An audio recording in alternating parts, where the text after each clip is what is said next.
some examples that we discussed, and that is buttons.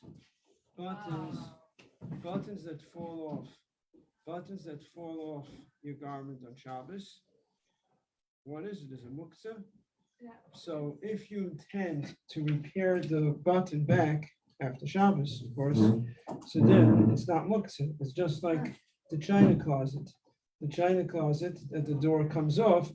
If you plan to repair the china closet after Shabbos, then the door from the china closet is not muktzah because the door was part of a vessel, part of a keli. You plan to repair it, it retains its status, just like Tilla. It was the china closet muktzah, it was a vessel, it retains its status. That is different than the door coming off. Remember we said that? So now the same with the button comes off. Oh, I'm going to fix it after Shabbos. Then the button is not muktzah. But if you have many buttons, the button comes off. You have a whole pack of buttons. You don't need that button. Maybe you will use the button, use a different button. You have a lot of buttons. Then that button will be muktzah. Or it's to be more accurate, it's very questionable. It's a very good chance that it is muktzah. Because you don't necessarily plan to repair this button. You plan to repair it, but you have a lot of buttons, but not necessarily this button. So it's questionable. Questionable meaning in the Svarim, it's brought down that it's possibly muktzah. Yeah. So just to clarify, so if we have like a bag of buttons at home, and the other one at home. Correct. If you have a bag of buttons at home, There's a collection of buttons that you might end up using. But like, what if it's a specific button? So like the dress, like what if that button was specific, like it had a specific pattern to it that like it needs to match the other ones? But it's a collection of buttons. Yeah, but the other buttons don't match the dress. So if you would repair it, it wouldn't really look like the right thing. The other buttons don't match. Like it's the wrong color. So like if you have like only black buttons and your shirt and your white one fell off, like you would when you want to repair, you're not going to repair the black ones. You want to show it. Okay. So is it still looks like that in that scenario? I'm not sure. You're asking about the box of buttons? Yeah, like if you know for sure you won't use them. You won't use those Like buttons? you know that you won't use them because they won't work. So why are you holding those buttons for? No, I'm saying like if they're at home. So I'm trying to understand the question. You have a collection of buttons Yes. that you're collecting in case you need them. Yes.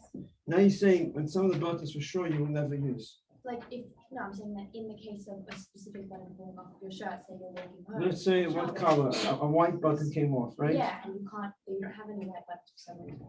So Okay. then, is it still looks like about that button, or like is there still questions about it because you know you're going to use that? Oh, that's what. Yeah, that's what we're saying. If the white button falls off and you're only going to be repairing this white button, this is the white button. This is the button you're going to use because you don't have any other buttons. So then it's like the china closet. The door comes up the china closet. The door is not muktzah. Exactly. Yeah. Okay. And so in other words, a collection of buttons or new buttons are muktzah, and it is not clear in the Svarim in which category it goes into. It goes into absolute or non-absolute. It's questionable. Thank you. So it's something you have to be careful with. Okay.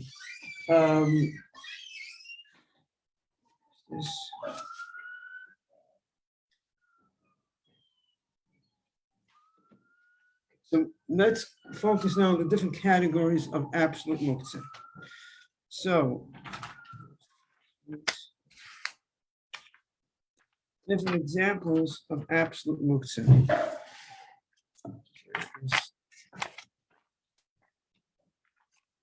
Okay. So here have muktzah machmas gufa. Is there a eraser here?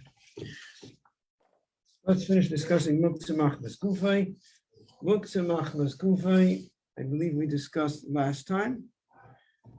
We did talk about muktzah machmas gufa, but just quickly, this is a type of absolute muktzah. Anyone remembers examples of muktzah machmas gufa? Money. Hmm? Money. Money. Yeah. What else? Broken plate. Raw food. Scissors. No. Scissors is non-absolute muktzah. Broken Wet clothes. Raw food. The door handle comes off. It's muktzah machmas gufa, right? Nice. Yeah, what else? Raw food, like you can eat. Raw like a food that's potato. not edible. Yeah. Bag of raw potatoes is muktzah mach miskufay. You can't move it. Muktzah. What type of food is not muktzah mach miskufay? Food that you can eat it raw, it's raw.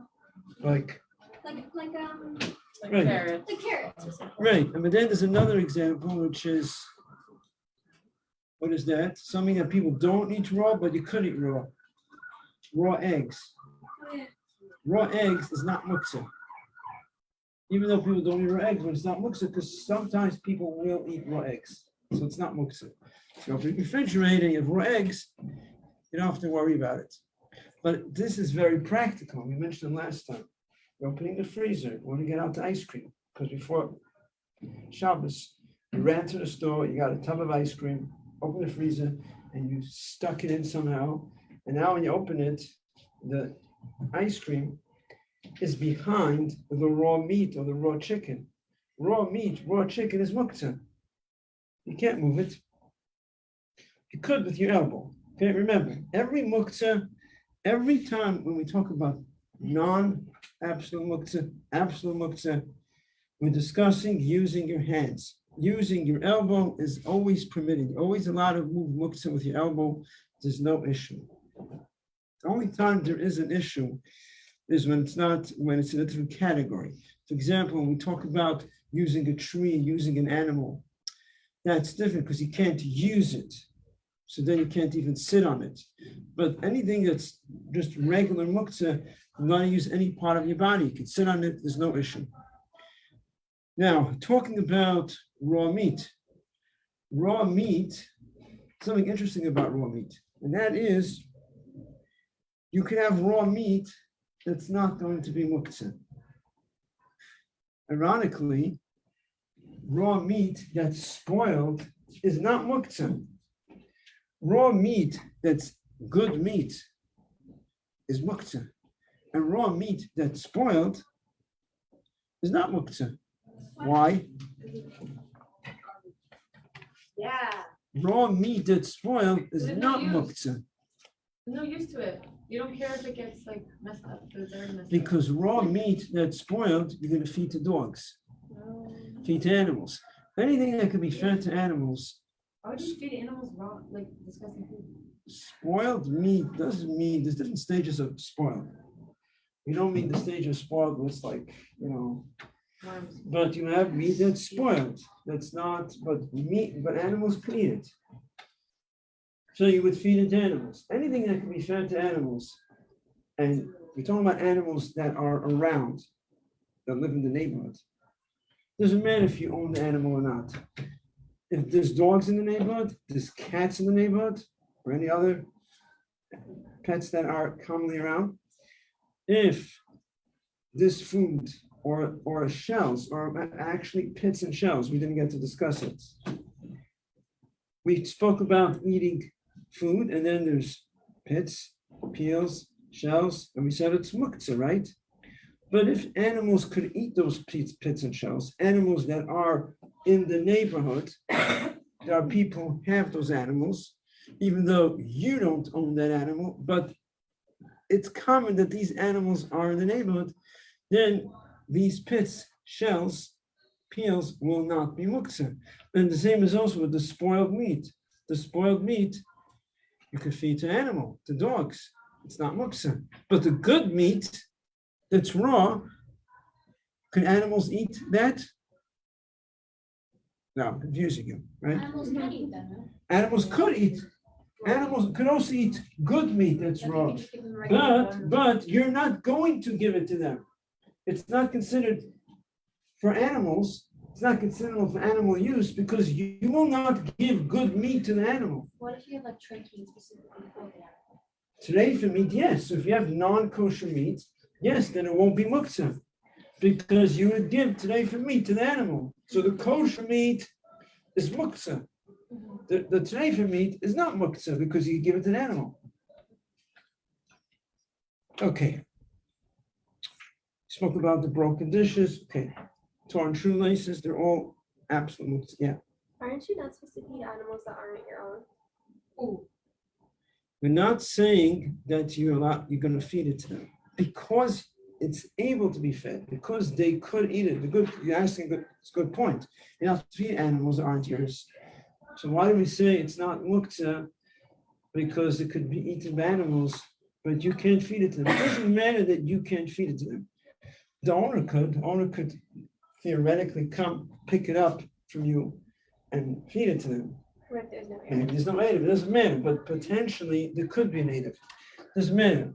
In theory, he could bring his pet to you, can walk the pet to your house and feed the animal. Because potentially it could be fed to animals. Animals are in the neighborhood. That's why it's not muktzah. It doesn't matter. That's why it doesn't matter if you own it or not, because potentially it could be fed to those animals. Now, would it apply if it's it's an animal that people don't commonly have that type of animal, it won't work. So I said it's an animal that's common. Okay. Then the next category, this category we did not discuss yet. This is called, okay. So what we discussed till now was muktzah machmas gufoi. All the examples we gave till now is muktzah It's muktzah because of its body, because of the way it is. It's not edible. It's not a keli. It has no function. It's all because of the way it is. Now we go to another category, which is muktzah machmas chisan and kis.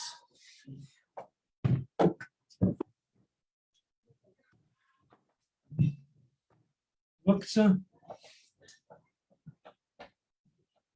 machmas. What's machmas?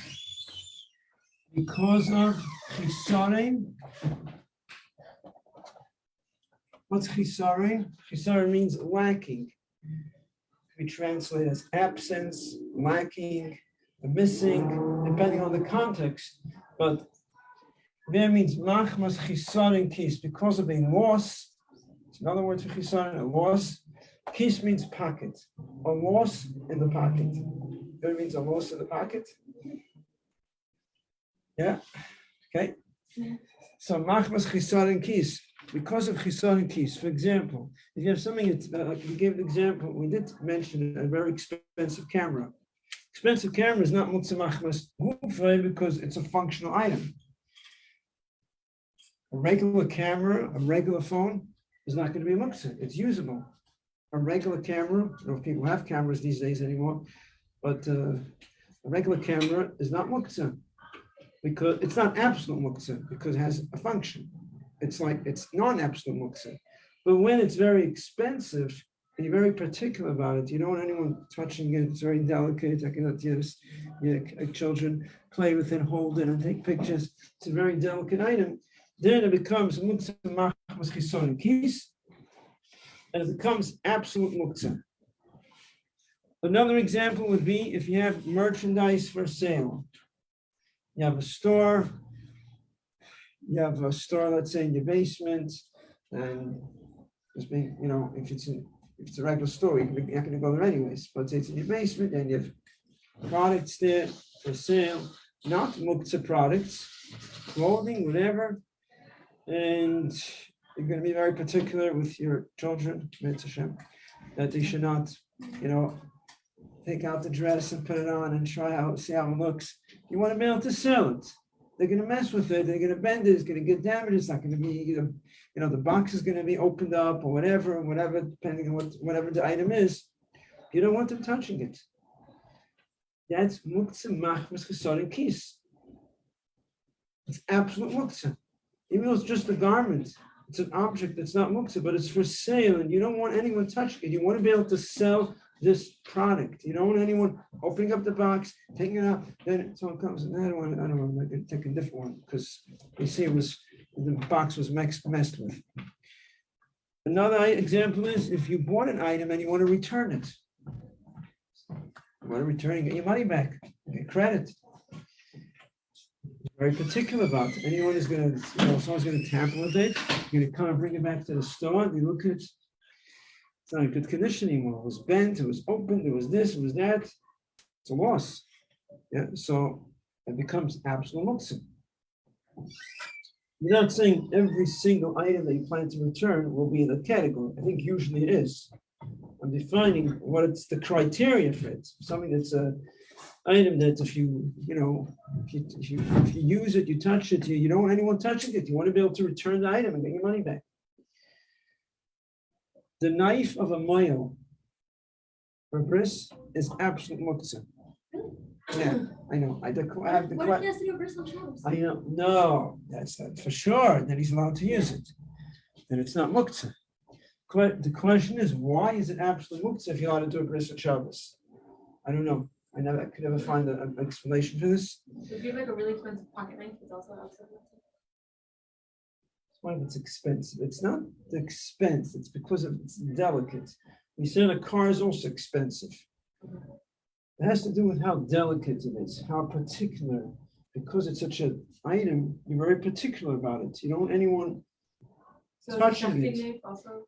Correct, that was the next one. Yes, the shechting knife is a very delicate, it has to be very smooth, and you don't want anyone touching it. Besides that, it's dangerous. But even if not for that purpose, even another adult, the shech doesn't want anyone touching it. It's just to be very smooth. It's yeah. So if a mile has to go bris on Shabbos, at what point does the knife become no longer muktzah?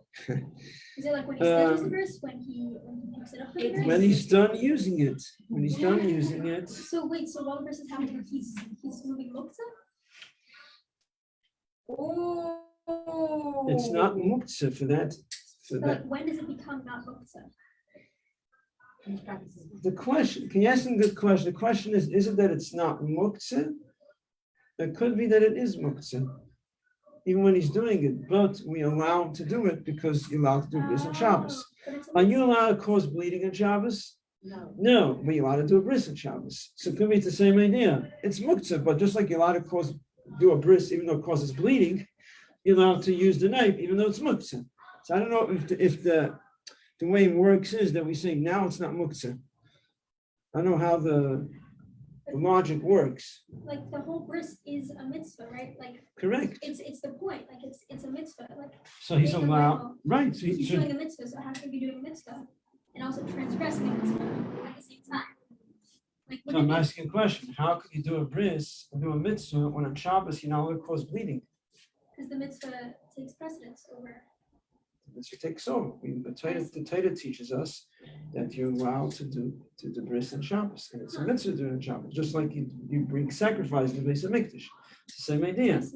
So muktzah is part of the package, just like the malacha is not an issue, the muktzah is also not an issue. Okay, another example: documents.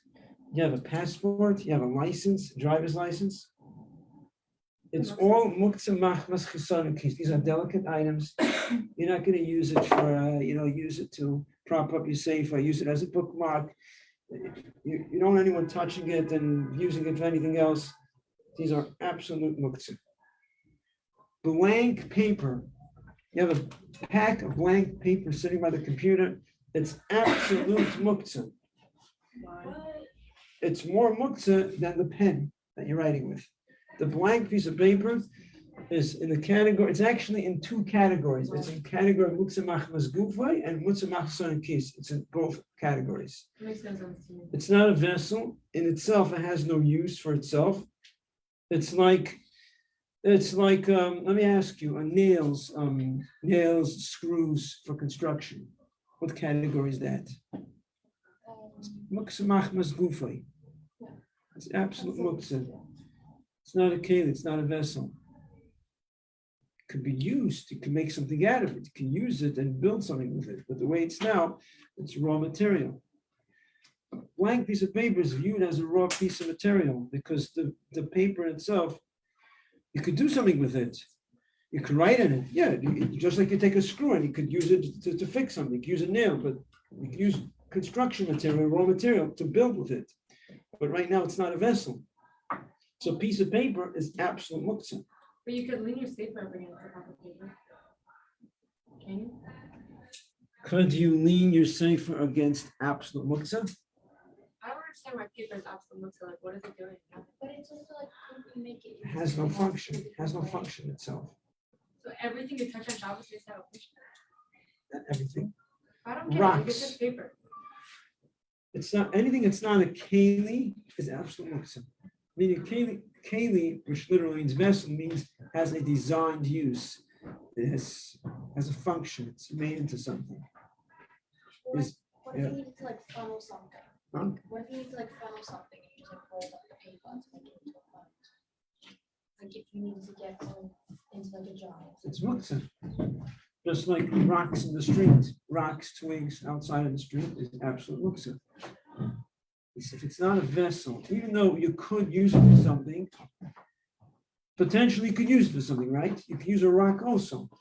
Back in those days, sometimes they would use a rock for different things, but that's not. But if it wasn't designated before Shabbos, now there is ways how to make a rock not muktzah. If before Shabbos you designated for a specific use, for permanent use. But otherwise, even though you could use it for something, but right now it has no use and it's not a vessel, so it's absolute muktzah.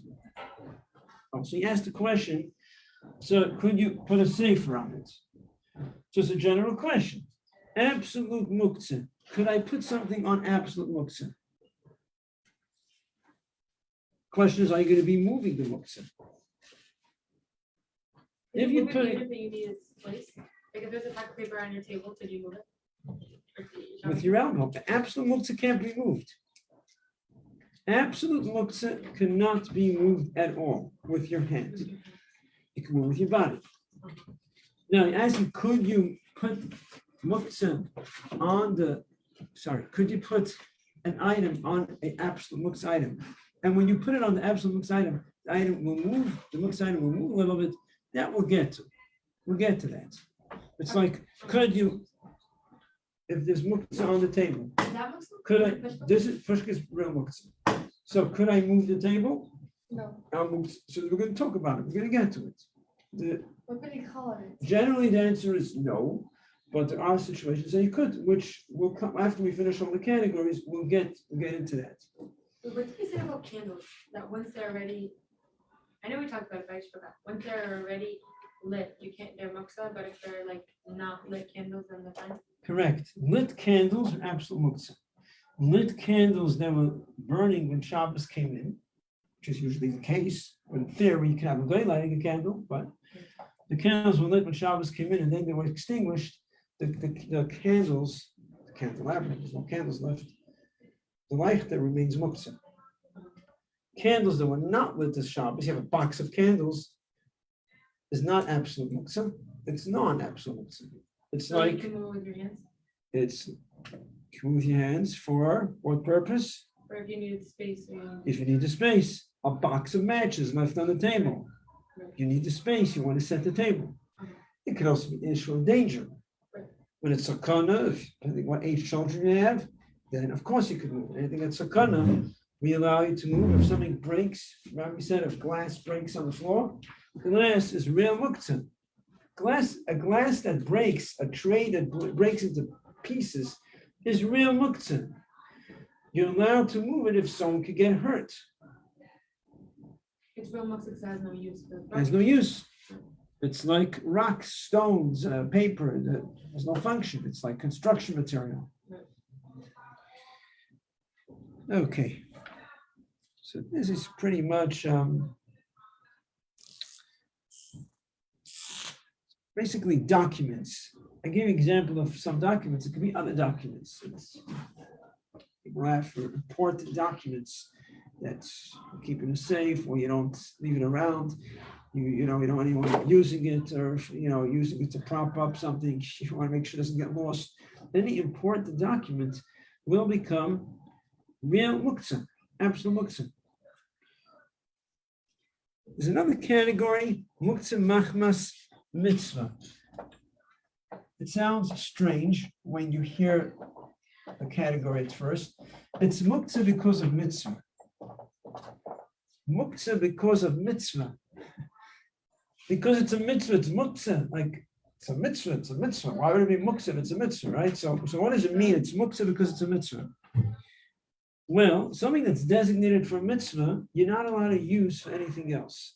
So for example, schach on Sukkot, because it's designated for the mitzvah, you're not allowed to use the schach for any other purpose. When we say you're not allowed to use schach for any other purpose, we don't mean using it like to hang something on it. We're talking about using it and using it. Like taking off some schach and making a bonfire with it. You're not allowed. Because you're not allowed to use it for any other purpose, so when it comes Shabbos Sukkos or Yom Tov Sukkos, not Chol Hamoed, it's talking about Shabbos and Yom Tov, then the schach will become muktzah. That's what it means. Muktzah machmas mitzvah. It's muktzah because of the mitzvah, because it has no use. So just like, I don't know if you use the word lahavdil is by Yidden and non-Jews, but just like by other things, why is it become muktzah? Why is raw food muktzah? Because it has no use. It's not edible. So the result is it's muktzah. So because it's designated for the mitzvah, and you're not allowed to use it for any other purpose, so it has no function, it has no use.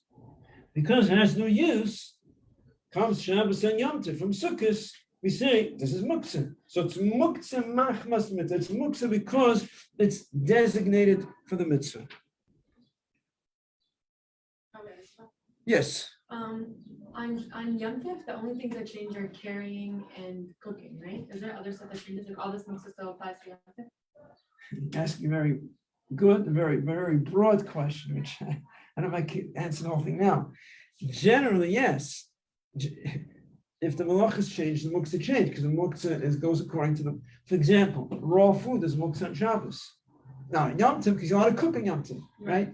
But the only things that change in Yom Tov are carrying and cooking. In terms of malacha? Is there any other malacha that changes? Sure. Oh. A lot of malachas, yeah. Oh. Hopefully before Shavuos we'll have time to learn about it. Rabbi, Yeah. Can you give another example for this category? Yes, the walls of the sukkah decorations, and the lulav. What about tefillin? No, not tefillin. But that's a mitzvah. I'm going to explain to you.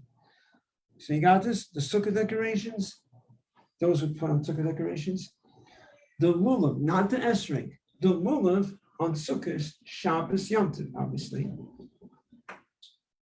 Well, Shabbos, not Yom Tov. Yom Tov we shake the lulav. Shabbos of sukkahs that we don't do the mitzvah of lulav and esrog, the lulav becomes muktzah. The esrog does not become muktzah. Because you're allowed to smell it. So as a use, even though you shouldn't smell it, that sounds a little confusing.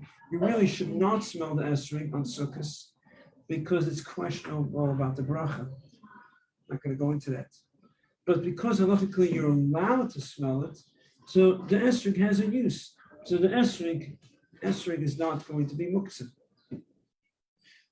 Tefillin is not absolute muktzah. Tefillin is non-absolute muktzah. Tefillin is a keli, it's a vessel.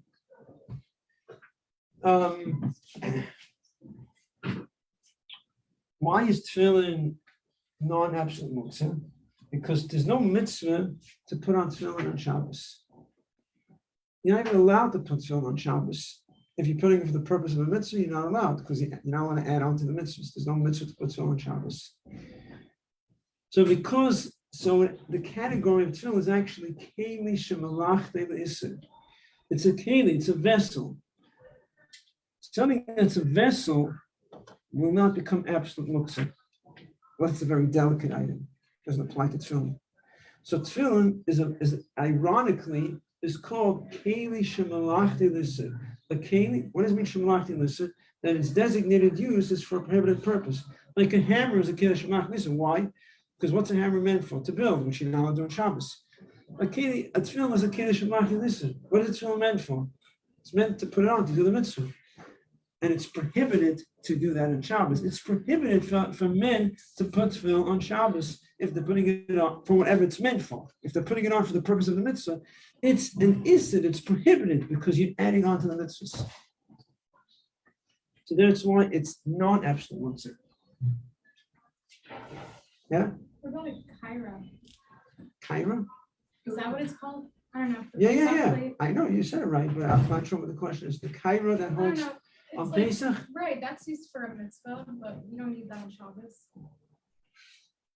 you don't need it on Shabbos. You're allowed to use it on Shabbos. The tefillin is like a hammer. Sounds a little strange, but in terms of muktzah, it's the same idea. Are you allowed to use a hammer for what it's meant to be used? No. Are you allowed to use tefillin on Shabbos for what it's meant to be used? No, because you're transgressing. Torah says you're not allowed to add onto the mitzvahs. Shabbos, we're exempt. So you're not allowed to put tefillin on Shabbos. That's why it's keilah shemach nissim. It's funny, this Shabbos, I'm walking back with my son, Michelle. He's always thinking about something. He says, so he says, oh, so there is a muktzah that's also a mitzvah, right? So like tefillin. Yeah, so right, so that's why. So on Shabbos we can't put on tefillin. So he says, so Tati, you know what? So on Friday you can put on tefillin 2 times because Shabbos you can't. So maybe on Friday you should put on tefillin twice. So I explained to him that Shabbos, yeah. So I had to explain to him that Shabbos we don't put on tefillin. Why don't we put on tefillin? Because we don't need to put on tefillin because tefillin is to connect us with Hashem. And Shabbos we already have the connection, so we don't need that connection. So we don't need to put on tefillin on Shabbos. So you got it. Wow. 7 years old again. Wow. So that's pretty much this category. Maybe could be something else. Find it, I'll tell you. But these are pretty much the practical examples of muktzah machmas mitzvah. Wait, Rabbi, so if tefillin is like a hammer, then you can move it if you needed space, Correct. and you can move it with your hands. Yeah. Okay. Yeah. If it's in the way, you need the space. You need to set the table. You want to pick it up. Yeah. So wait, let's say that it's an absolute muktzah, but it's in like its filling case. Could you move? Okay, let's say absolute. Be very specific. Is Okay. an absolute muktzah sitting in the tefillin case? No. I'm sorry. Let's say that there's like an absolute muktzah. Let's say like the paper, right? The pack of paper is absolute muktzah. Hands. Let's say that's in a bag. Could you move the bag? You get what I'm saying? Okay, so really, we're going to talk about the idea of bus as a base, like a muktzah table. In simple words, if you have a bag with paper in it, and the paper was in the bag before Shabbos, Yeah. so the bag is to hold the paper. Yeah. So the bag becomes like the paper. Oh, okay. We're going to get to that. So that's the idea of the lighter on the table. The lighter on the table. Why can't you move the table if there's no challah? Okay, I mean, we're going to discuss it in detail, but the basic idea you remember. But challah, what's the idea? Because the table becomes a base for the muktzah, so it becomes like the muktzah itself. You could put a sitter also, right? So we're going to get to it. It's not as good as challah. The next category, at least I think we have a little time so we could start. The next category is muktzah machmas iser. Muktzah machmas mitzvah, then muktzah machmas iser. It's muktzah, it sounds almost like the opposite. Muktzah machmas iser. It's muktzah because of iser. Muktzah is aser, right? Muktzah because of aser. An example, a very simple example. How many muktzahs there is? Quite a few. So just a simple example, which maybe not so practical, but that if you have a garment that's made out of, that's shatnez. Shatnez is wool and linen, right? You're not allowed to wear that. It's aser. You're not allowed to wear that garment. Shatnez, a garment that's wool and linen together, you're not allowed to wear. So that's that's a simple example of muktzah machmas iser. It's absolute muktzah because it's also to wear it. Every day No. you can wear it. Huh? Like every day on a daily basis you can wear it. Not only on Shabbos. Correct. Yeah. Okay, fine. So it's removed from your mind. Yeah. That's so what? But muktzah is only Shabbos. I thought you weren't allowed to. Huh? I thought you weren't allowed to own Shabbos. Not only Shabbos. You are allowed? It's probably not a good thing to keep in your house because you might come to wear, but there's no prohibition of owning it. Well, what would be the use of owning something on Shabbos? Can you Huh? own Shabbos? But like, is there any like use of owning something on Shabbos? Like, they like use it for like coffee or No, if something? you have, maybe if you have a business, if a Jew has a business, actually, no, it's not so simple. You can't, it's probably not allowed to have a business of Shabbos, but if you happen Okay, so a business, you're not allowed to have a business with something that's prohibited by the Torah. A business that's prohibited by the Chachamim, you could have, like Chalav Akum, Bishul Akum. Shatnez is prohibited by the Torah, so you actually cannot run a business with Shatnez. But if you happen to have Shatnez, there's no prohibition to owning. So if a guy gave you a gift, a garment that's Shatnez, there's no prohibition against owning it. You'll sell it, you can make money on it, it's not prohibited. The benefit. Shut this in like something like a carpet or a rug, You know what? like a rug. I'm not sure. It's a discussion for itself. I have to look into it. It could be an issue. I don't know. Is there such a thing as Shatnez in the carpet in a rug? Yeah, I'm sure. It could be. I'm not sure. I have to look into it. Just one more example of Muktzimach Masisr, and that is, remember we learned about milk that was milked on Shabbos? Yeah. You're not allowed to drink the milk that was milked on Yeah. Shabbos? So that milk is muktzah, because it has no use. What category of muktzah is it? Muktzah, machmas is it's muktzah because you're not allowed to drink it on Shabbos. It has no use. Yeah, but we could give it to animals. Are animals allowed to drink the milk? Yes. So why is it muktzah? You give it to the animals allowed to drink the milk that was milked. The animals don't have to keep the Shabbos, so you can give the milk to animals. What's the problem? You're not going to. Because you're not going to. Something that's usually for human consumption, you're not going to give to animals. Just like kosher meat, frozen meat. You could give to animals raw meat, but you're not going to because it's good meat. No, after Shabbos, you can. After Shabbos. Okay, we'll continue to. Tomorrow there's no class like that. But Okay, when? so there's no tachnun from Mincha. Remember We don't that? have it till next week. No tachnun from Mincha and tomorrow. No talking. Yeah, Yeah. because Fridays are Shabbat. Friday there's no. Oh, so no week class today. till next Monday. Wow. No, Okay. Wednesday, we can't figure it out. We don't have- Oh. Yeah. Yeah, I woke up ready.